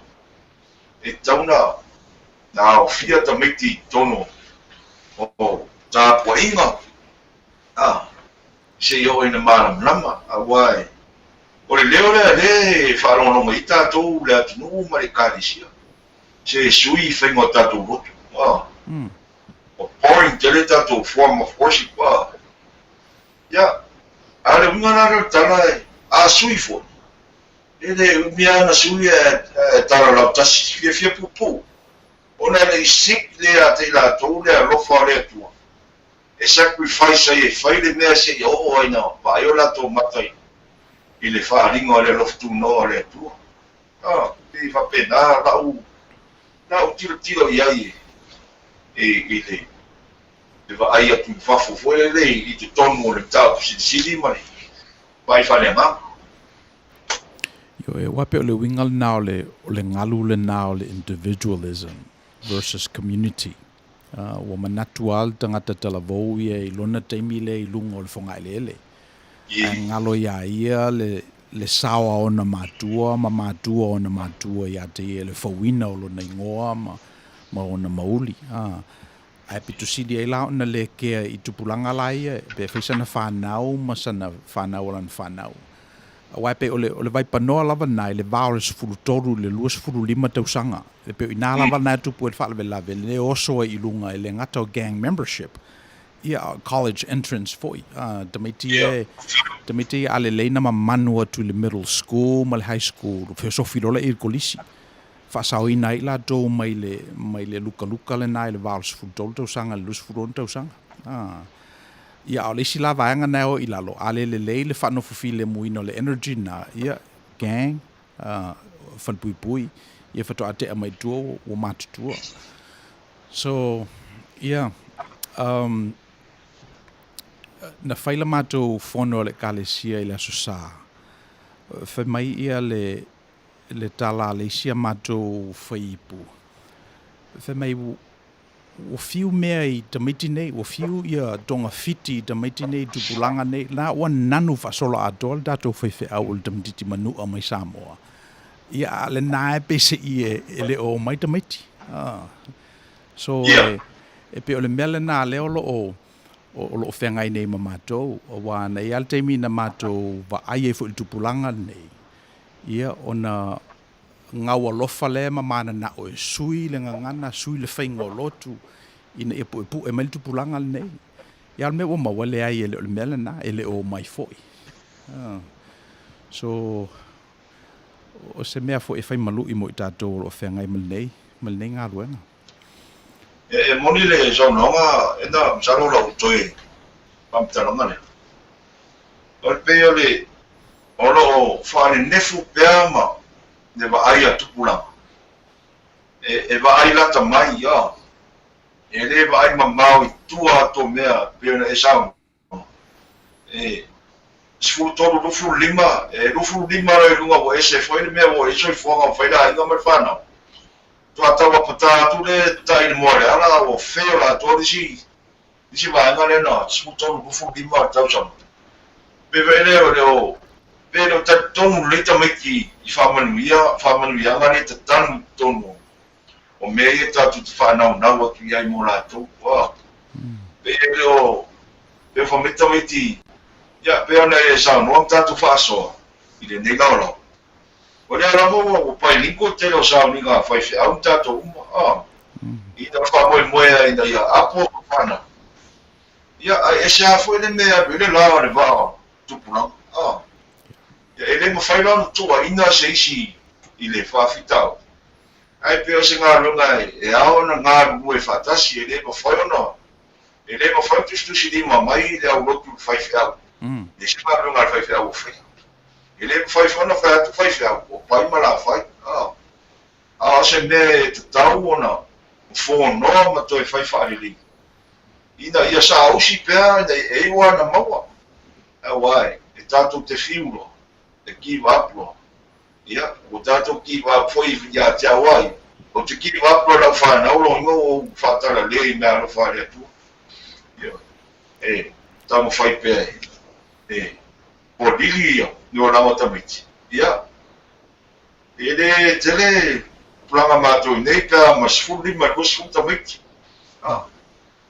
ia pe poloka fa lo mota miti pa fa ia tu o la mele tu sai o to ta miti la sa mo te musu la fa tala na fa tu sa tu ele mana ia fa ina ia la mona ta miti ai milo maria se fai nga no fai ai no mo ta miti tu kula mata go wa e fai asi e tauna mata ala I nga te tele o fati mai la langi masu nga marolosi ya wa awane io e la to o me sa na la e la fi mai tuole de lima tu tangata o fit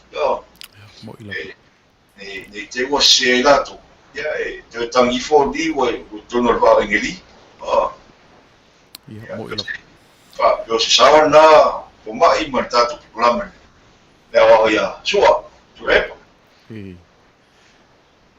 ya e fia fa so atu pa mo pesa mano yo wa pe ole sila le me tawan tato I lo le lei wa ole la wa ole al me tato I lo le lei le tele resources le tunu ul nei o lo ave I me fina ngalo la tu ta I ave I ai so o fa te inga le ua le te tele nei asia ina ua angalenga ina I la to stop AAPI hate yo so o le PI la le na atonu e mau ai sa dato avanga lima ma resources o le tunu nei o le la atawa e tu nei mata tilo iai I le pe o tu lei mai resources o ina I tangata ina ia malama le fo I tangata American citizens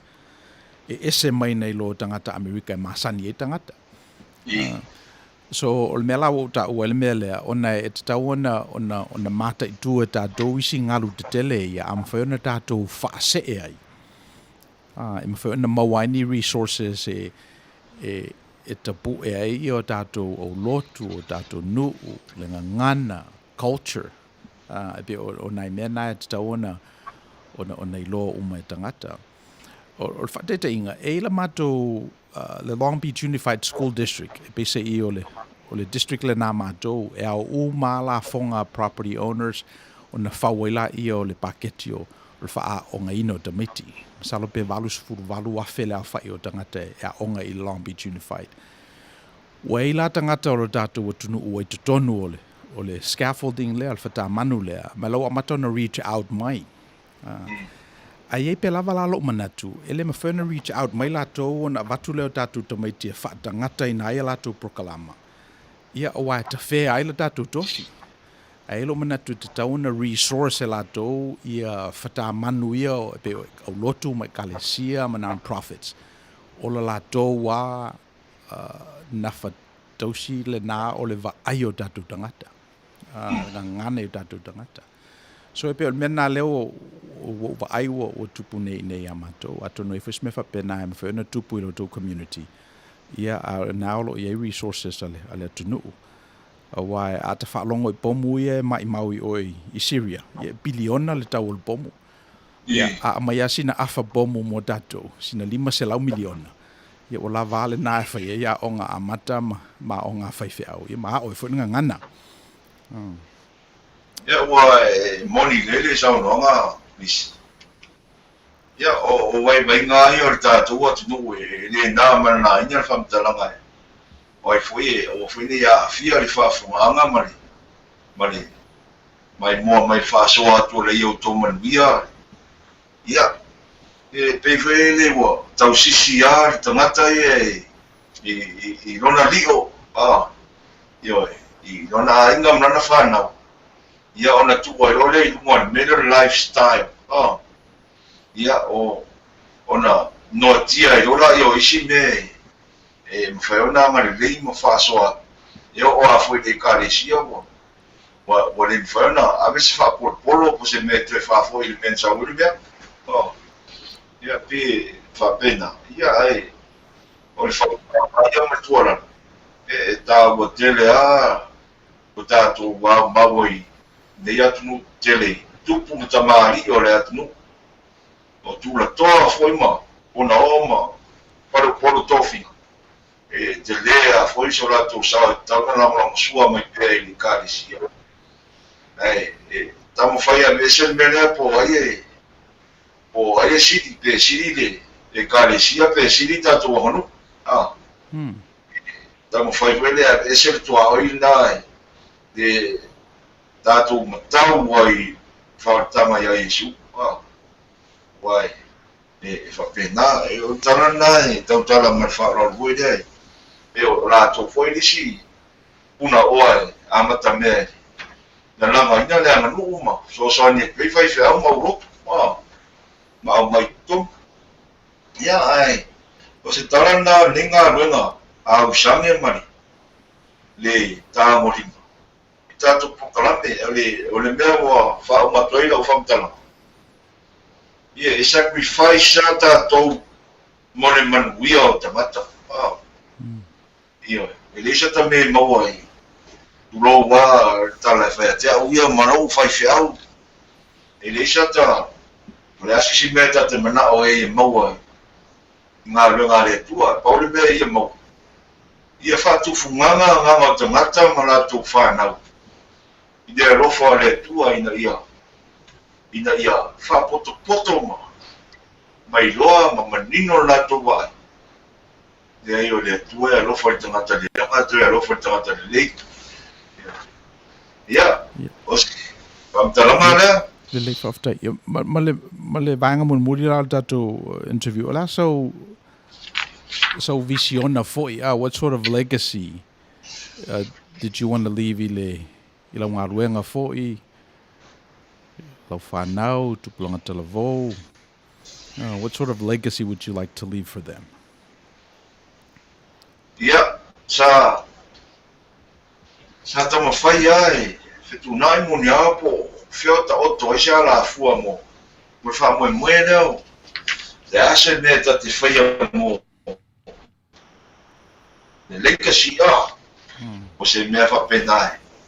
Ia, e ana whai atu e. E mua ma whawhau tangata i lau leanga i a vea mwhai whiau. Pei whai ele o le tala ia sauro mpau, whingetā e ona.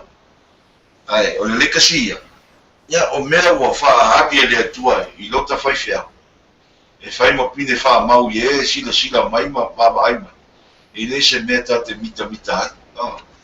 O se mea e vivi i ein whawhitai le atua. Nano le atua e awara nilo na te whaamaina, fui tangata vai tama mea. E ui mai e ina ngā runga o le whaatanga. A tūra i se, te ngā runga e. Ia, tate manatu lawa e whaawau e lata whanau, whaawau e. Ia peo tala tuspa ia e. Outou o moli mau o lau ngā ruenga. Outou o moli mau a mātu ngā ruenga. E kāresia. E o lātou lana e oe. Whaasoa atu se le lei o tātou a watu iana. Ia, ma se tu whaanga whaanea nganga o lātou maua mai. I lo tātou whaifi au. Ia, se toa whai ma lātou le tau singa o whaifi au ma lātou toa. E le fo i fua le whamanianga le tua e lātou na. Ia, o lo tau sia tangata ese o lo mau mai lātou. Ia, o mea nā, aua to te pole e whamanuia lava le tua e mana tua ai. Te o te mani tua si whaifi au nā sai mātonu. Pe whapena. Ia, le aso ta afu i whatua tua o tangata sama. Ia, pe o le nā. Pe o le sile whasini lawa o tūla i maine, tātou. Ia, o le whatua tua ia o manino le ala fua ma le ise mea o whaani nefua. Ia, a sa o tonga fwe wa ave le atua le tangata. Kua sona tawhiri sa uno ai ma toso la au whiriwhiri. Ia, ai api ama le point. O le whatua tua i le atua, le tonu le me le wa aia. O le alofa le le atua e lana whaasoa, e le o le taimili nei. Ao tae ao i lau whanau mai e lua. I le upu mana le atua. E whaorai nei tamata. Ia, o le nā, Reverend tau te bisi, au. Iulele. Whaaftai lava, ia, vene awa noa e molte le atua, whaaftai vea ia umasui o le whaatono si ufonga o le tā 4 Radio Samoa. To whai atu i le epa e whaaftai e tuailo sunga to ina, e tu sai fo i o le whaavano ina o teimi le au maua. Ia wal tātou whaopoponga i le neva yaso. Ia se wang nai weisau sau nanga mun moli. Ia, watu whaile ngama, a e fuse upua. Le a toa aia. Ia ia i se whaamota, sala whai artau tai e. Le e fuse upu, pe lapele, se whaamtana. Ia, whaamangano maile, whai au. Ia, maua o tausa o ngā le mātou whaasoa atu mai tō ina fō mai. Ia, mare tō whaia tūlai. Ina ia, apu pēr ma apu pene ina pēr mea tā ua, a mea o pora motu i tua. Pāta whea e lea wau. Ioi, tā awhi me manuia ai. Nā whusia ngā pokalami o tō manuia. Whaatai whai le sungani. Ma fō mai, bisi ma, mare tātou. Si fonga le tai au fo. Ia e whaatoa le nganga le tua se whaamtananga. Fono aini la ngona mani manat. Ia i whaatumu fo e le tua le. Le onge mani le ato toa o tātou. I le whiau man ngā nunga i le nganga whaalo. Aro manuia le. Le pokarame le. I o tō manuia. Ioi. Talenga lava lea e su ia. I o tō manuia ma whanga ia mamoi. Ia manuia foi whaatai foi mo le walau ia o au le tātou plokalampi. Ia o si monga pa au ngau lava o le tio tala lava e lele ai e ona whaasinonga. Ia ai mo le atu alofa ne au lotu o le e whakasa i le Moore, California. Ai foi dise fia si mai e o mai e mo le mau ngā rewa e nei Amerika, ia e whapena fwoi wala i New Zealand, tāria, o loo whea ngai ma tū ngāra ngā rewa, ia manuia le whiawhi i lau sunga le, pai whiau fo mai to ina, Tagaloa, alofa atu. Ia whaaftai lava alofa atu fo i awa iola ma tō ainga. Ia la tātou pese le wawae fo e, ia ona whaawaulo tātou tanoanga lesi tū.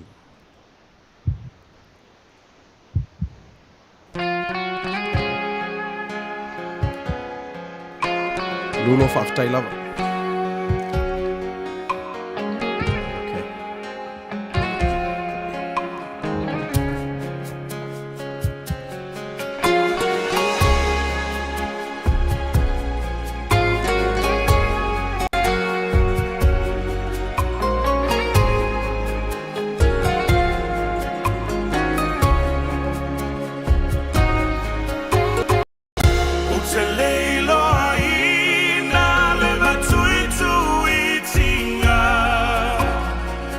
Tinga le lo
Tatou talanoaga na ma le susuga le toeina ia Selulo Lagoo o le feafeao i le ekalesia Lamore o le toeina o le pulega San Francisco ia o le toeina foʻi i le matagaluega Amerika le e fakasā. I had a very interesting seat i le ministry lea, lusfuluno tausaga. E ua pese i o na magalu e faatasi ama le susuga ia Selulo. Ia leo o ia la latou ekalesia i le tulaga o loo iai nei au te manatuaina le lauga le taitaifono na fai le aso lenā na faaulufale lo latou fale famili tala le taitaifono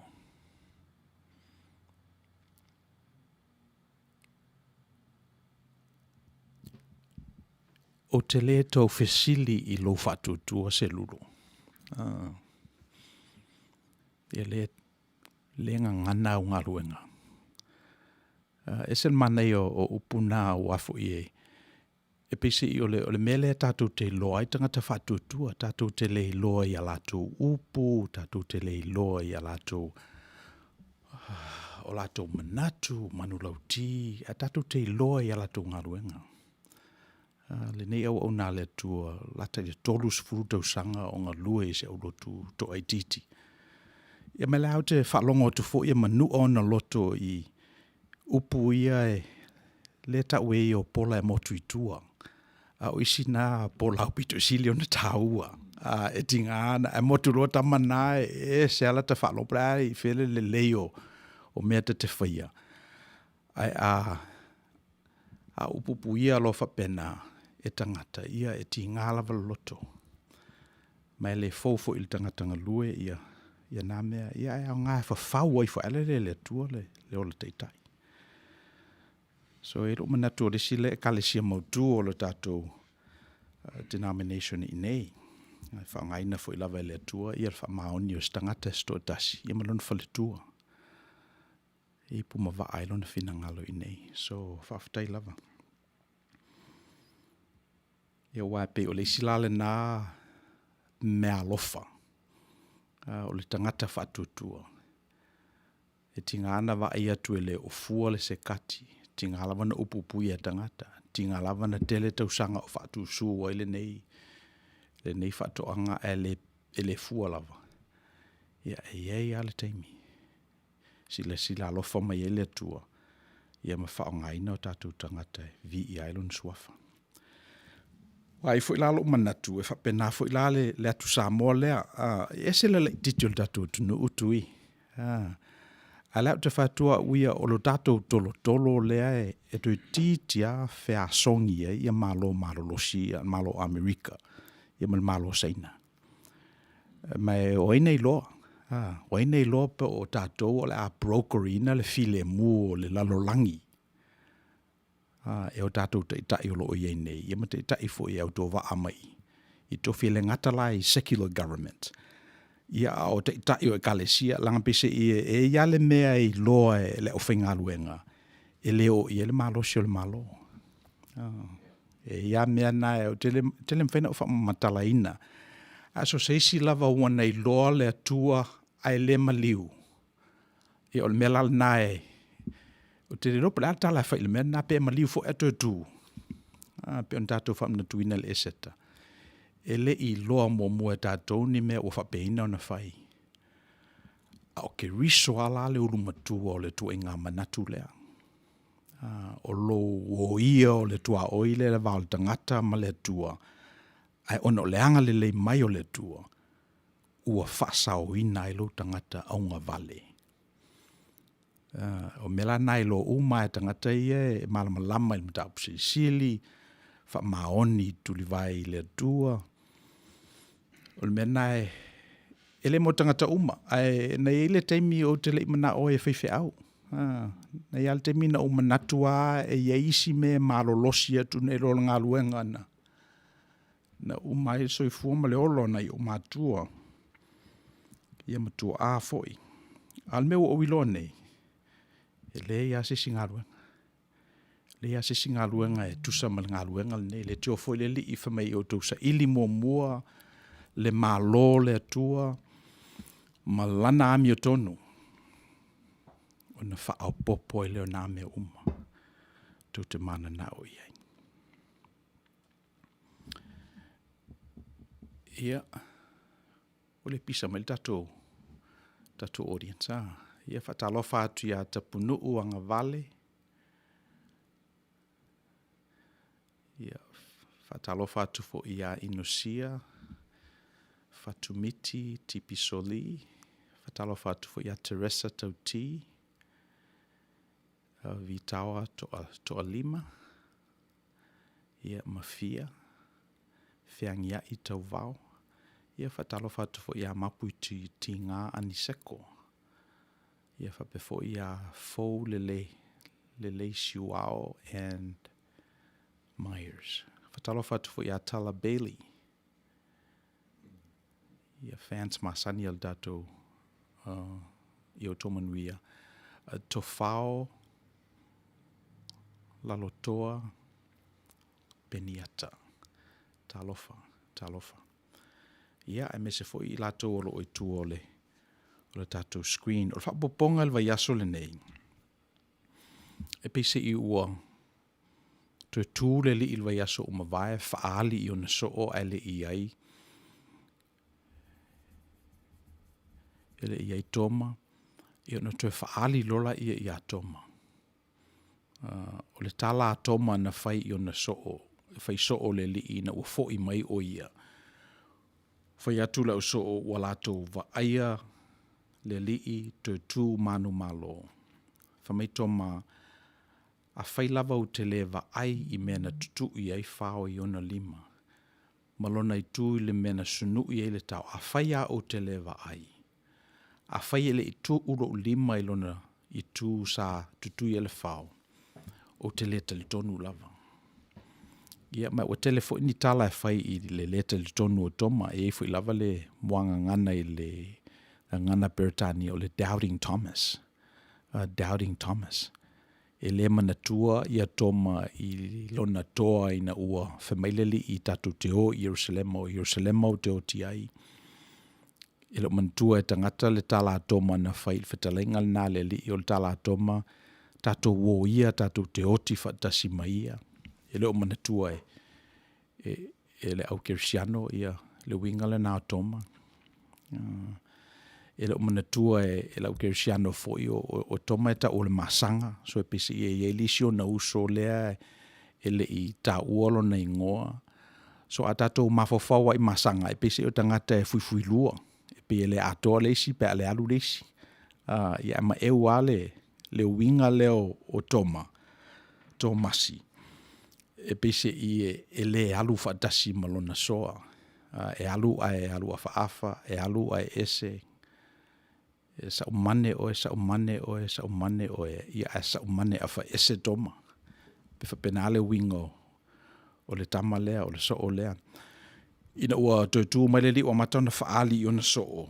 Ia e whaali e le o I le tama lea. Peo inae e underscore ai le winga leo toma. E le fia whalongo ai I ni tala se vanga nā lavo ua whaisa na ngā luenga. Se vanga nā ua I loa mautinoa ia se vanga nā ua pa I lona lima. I le tū na sunu I le tau. Ma va ai I mea na tutu I whao na whato ai loa lea. E toma o tū le li. Ia na whaali whapitoa la ia le li I a toma I le awhiawhi ina ua iai o ia. Ia mai e te tala lava I upu a vea ma le tātou prokalama. Ia Outou Manuia. Peace be with you. So mafuanga nā lea alai ona whaai ngoa le tātou prokalama. Ona iei le manatu e whapea le winga o le li I mo I tātou uma. Po whea tātou te masalo salo ai, po whea tātou te whale tonu ai, po whea lava mea o lo o atu ngalu ai tātou, le whina ngalo lava o le li I mo na so o matangata whatutua. Ia ia te Outou le Manuia. Ia ia te Outou le Filemo. So ona alo whaangala na ave le uso o I le whewheo pito lunga ina o te whaali. Ia o lo I e matoma. Ia na whatulore li I atoma. Ia tu mai alo lima. Va ai mai ia te au I whao. Tu langa whao. Ma tu mai lo lima I lo o tu le mea na susu I ele tau. Ia. O I nālan tali tonu ai I atoma. Ele whi mai ia le apostolo Ioane pēna tango mo I atoma I le mea na I ele whao. Whi mai lana tau tinonga I mana tua pēa ele kalesia. Lo o li I e ma lo o tu ai. Tau tinonga tangata o mtua tali tonu whatutua. Ia, na uma I alo na soifua ele kalesia ma le whatutuanga. Alu ta lai atu le lofo le tua. Whai atu I tangata o le tua e anga le lei. Usau nia e ia le whaola tanga te le ala I lona alo o Yesu Kiriso. E le toi oti seisi. Pau ala tātou anava tausi o lo tātou whatutua. O lo tātou talitonu. I ona whaola ina o role o tātou. O na whaia role tātou o ngā luenga e tusa ma lo tātou whaola ina. E tusa ma le wala awa le tua e lo tanga lue. E le whainga tā ala tātou whatutuanga e whaingo fie a tonu e fo inise tau mwhai e whainga tā. Ia e leo le manatu nāle, le Outou Manuia, e le manatu le Outou Manuia o lo wheoai ia Outou, se tu lo matali o le nei fasili. Malangona o le nei Manuia. Ia le foi nei. Ia pawalale whanaunaunga ia langai I nei, ia ni Manuia o lo ina. Ia, o le whinaunga e masani o na whinaua I tangata o I kalesia sa mua I nei. Pe te tau na whau mo muolo a inga ia mautu o na whato awhasanga ai le whau le kalesia. Ia pe whau mo mua le kalesia ia na whato awhawele o lou a inga. Ia mai telefo I atali na fo e ina ia tali o fesili nei. mai o e fo ia ia tupulanga o fe mai tawana fai fatasi a pe le sitali te lai na lilifa ia ile te penali Outou Manuia le sitali o mauti noa nei e fau mua lou tangata to atasi fatufunga mua oe fai mua la waonga fau mua lou mauli e oe lava ona e loa ile ona fau lou ainga ma fau le o lotu fau lo nu fau le tunu so e pese ia le presupposition o le Outou Manuia o lo ia te oe ia le divinity o le tua o lo ia te oe se alo yafi o le finangalo le tua ele o ato toa ele o mu telefoi se vangana o tu fatasi maisi alo yafi ai amata ele alo yafi le na I think it te lo le lei lava ua fai se se po ua ela lo fatatau te langona lava i o tino te ia toa ua tau pele lo fia le lo yafi na ma le presupposition le na le Outou Manuia amata ina a e loa ona ta pena le tama yafi le na mo le lei ia ona amata lola ia ona faulo ainga faulo to lua faula fanau ia tafea ne ai ma lo fia ai se nuu se kalesia fo lo enga lue ai ia fa pena foi la na fa te tatou wai fa pele winga o meia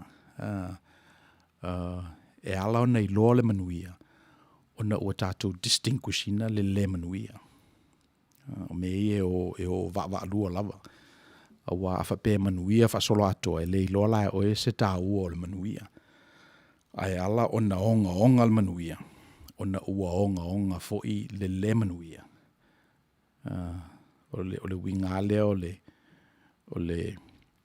le langa o lo I tatou e pena ele te min tatou fesilingi ai le fesili le nei ai se ai le fa umatia ai le atua le leanga I le lolangi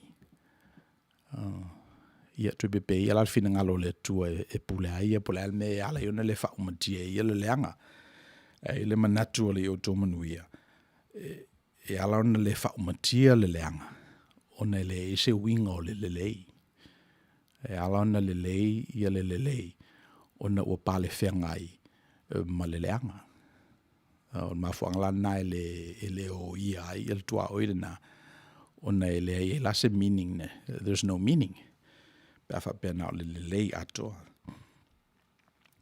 na te mina fa matala ai le tala le a la iti se mafanau e mato annual passes I Disneyland fa tau ele tau sanga ma le tau sanga o le mela e tau mawhai ama o e whai tau mawhai ave te toru masina ma ave tamiti ina ia worth ai le pass ina ia mawai ia you know se value le pass ia le mela o tupu o fiu tamiti fa me te ke ko fialu se Disneyland ali o pasi a fo Disneyland ai mo tangata ia no foi Iowa tangata ino no foi Minnesota e pa I mai ro lava nei fa mai sole ka ko wori o Disneyland ali ya se fa na o pe o pasi a la tole e Disneyland o le winga lo tala o ma fo anga na le ala ona fa a wa pe ia fe se inga ia a fa pela tatu te lol men na ia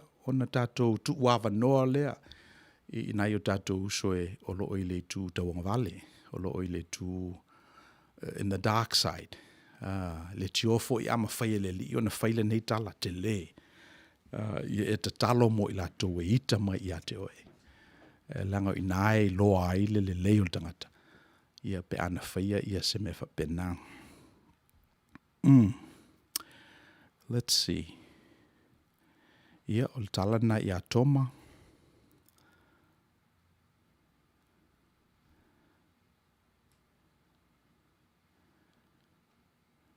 ia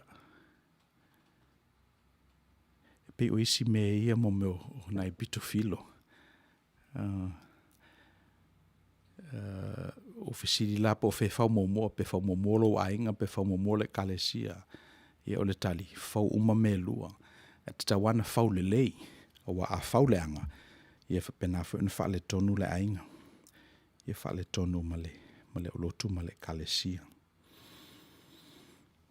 Ia, pe o le pauna o le whaapoponga le vaiaso nei. Practical applications. O le si mele o va aitu i le alu le Bitcoin so le li. Let's see po le ale mele o ye le vaenga.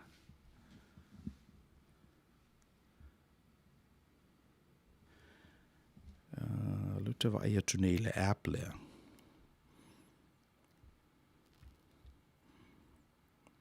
Bitcoin e lus fu tolu afe ta la le value of Bitcoin. So, a tatou va ai le tu ingala lo langi le nai ai ia aseta ia ma Manuia o le fofoanga. Io na tatou i lo ai le pe ese let's say le nganga o le tua o lo fautua ina ia o ngā samina.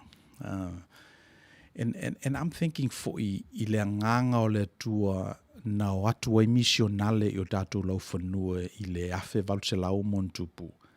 Po le nganga o le tua sa iai wai teimina. Mai o le nganga lava o le tua, e pei nā fi mai i le upu le nale le tusi, e le toia fio mai le lii, se vanga nā ua whakirisiano uma le lalolangi au au. Te mantu ina manatu na. Sa manatu lola tangata ia o le atululunga. So le esili ona whakirisiano uma le au hipi vao le nai le Pasifika. O mai ai lola ia, o le ngata la ia wa, it's all about resources.